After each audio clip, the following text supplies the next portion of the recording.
For decades, this giant commanded the skies. Now, it rests in the silence of the desert. At first glance, this is a graveyard. But look closer, and it is a vault of aerospace-grade aluminum. The value here is not in the shape of the aircraft, but in the pure, forged metal hidden within. Human hands no longer move this metal. They simply guide the machines that do. The first step of rebirth requires absolute destruction.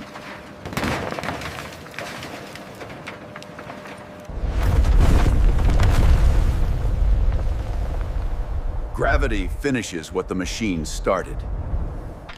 Before it leaves the desert, every piece of this legend is categorized and traced. Up close, it looks like ruin. From a distance, it looks like stored power. Most people see an old bomber. The Air Force sees parts, data, and time. The first mystery is simple. What is still alive inside a machine this old? The first mystery is simple. What is still alive inside a machine this old? The bomber's flying days are over, but its journey is just beginning.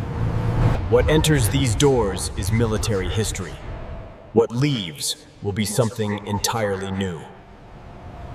Inside the plant, scale is re-established.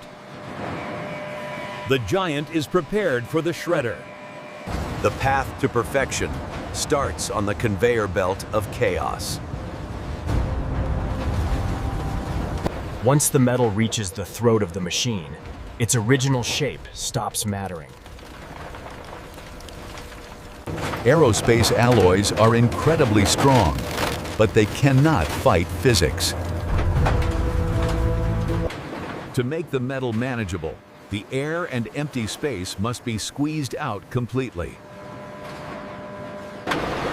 In seconds, a piece of aviation history is reduced to raw fragments. Purity is the goal. Magnets effortlessly strip the steel away from the valuable aluminum. Inside this chamber, the metal will lose the last traces of its former life. The volume is gone. Only the dense, unyielding value remains. The metal is prepared. Now, it must face the fire. The heat does not destroy the aluminum. It simply resets its memory. Piece by piece, the legendary bomber dissolves into a glowing, liquid mirror. At these temperatures, human eyes rely on digital sensors to read the metal. The chemistry is perfect. It is time for the metal to move again. This is the mistake most viewers make. They think cutting means the story is over. Often, it means the next story is beginning. Because a retired bomber can still become a laboratory. Heat and cold fight for control as the liquid is forced into its new shape. The impurities float to the top. Only the purest aerospace aluminum is left behind. But a block of metal is not luxury. It must be refined. The liquid freezes. The aluminum has found a solid form once again. The old bomber flows once more, not through the air, but as a river of pure energy. It is no longer military hardware. It is a blank canvas. These pillars are pure, unyielding potential. Unimaginable pressure flatters the metal, aligning its grain for absolute strength. Each pass erases the roughness, replacing it with mirror-like consistency. The violence of the mill creates a surface of absolute, tranquil perfection. The raw material is separated into individual canvases, ready for the artist. From this moment on, the metal is treated not as industrial stock, but as jewelry. Human hands no longer touch the metal during this phase. They only command the code. Machines can create perfect shapes, but only human hands can create soul. The design pays homage to the aircraft's past, using the language of aerodynamics to build something grounded. What was once a fuselage rib is now the foundation of a masterpiece. Some sections will never be seen by the public compiled, but they will quietly return inside the bomber fleet. A graveyard part becomes useful only when it can match a flying aircraft exactly. Digital perfection guides the blade, carving away everything that isn't art. Even the simplest looking hardware can be worth saving when a fleet has to fly for decades more.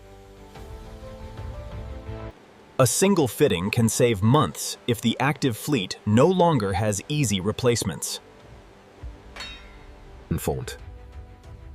The graveyard only creates value when old metal still obeys new measurements. Because a retired bomber can still become a laboratory. Not every part returns to combat. Some return as memory and instruction. This is the mistake most viewers make. They think cutting means the story is over. Often, it means the next story is beginning. The parts may be smaller than the bomber, but they are still massive by any human standard. This is where the bomber's afterlife becomes organized. That is where old structure becomes future technology. Lifted from the bomber, it stops being a warplane and becomes a tool. One path leads to research. Another leads to fleet sustainment. Another still leads to raw material. And now the bomber's endings begin to separate clearly. A retired bomber section can save active airframes from risky experimental modifications. Even cutting can be careful when what remains still matters. Meanwhile, other pieces go straight back into the system that keeps the flying fleet alive. This is how retirement can quietly shape the next generation of capability. The bomber may be gone, but its best parts can keep another bomber mission ready. Only now does the true recycling stream begin.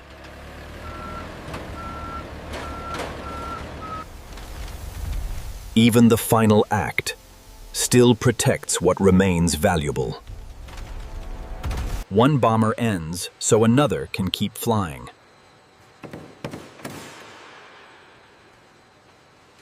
And still, the sorting continues, because value hides in structure as much as in systems. By the time metal reaches this point, every reusable life has already been considered. Because recycled value only matters when it becomes useful again. Some parts return not to combat, but to competence.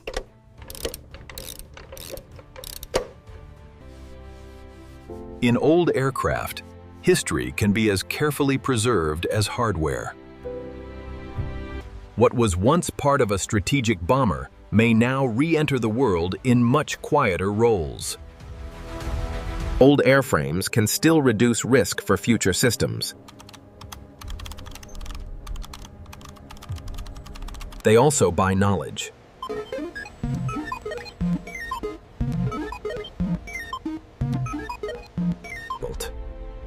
Inside the world's largest bomber graveyard, nothing truly disappears. It is sorted. The bomber's value was never only in dropping bombs. It was in what its structure, systems, and materials could still become.